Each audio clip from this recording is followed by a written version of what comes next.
Sufis in Islam, Sufism in Islam,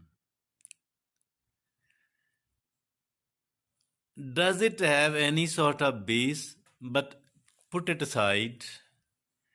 What these people, Sufis are demanding from their followers,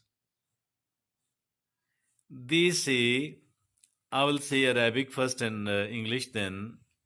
They demand Fana fi Sheikh first, Fana fi Rasul then, and at the end Fana fi Allah.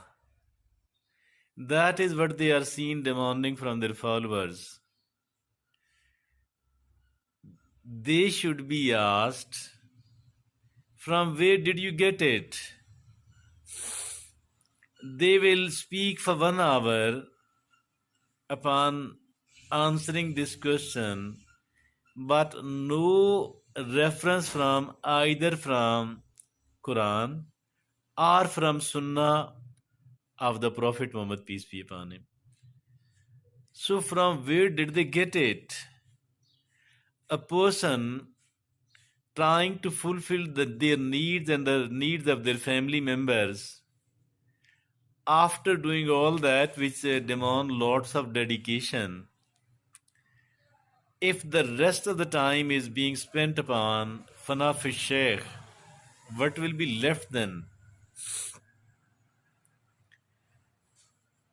Prophet Muhammad, peace be upon him, never ever demanded anything like that from the people, although he could have, because he is a prophet appointed by Allah subhanahu wa ta'ala, chosen by Allah subhanahu wa ta'ala, from Allah subhanahu wa ta'ala, but he never demanded something like that.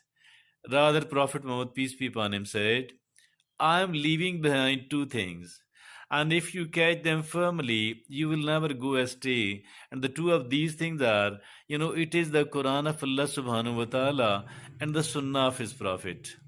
We are the followers of Prophet Muhammad, peace be upon him. We have to follow him. And Prophet Muhammad, peace be upon him, brought Quran.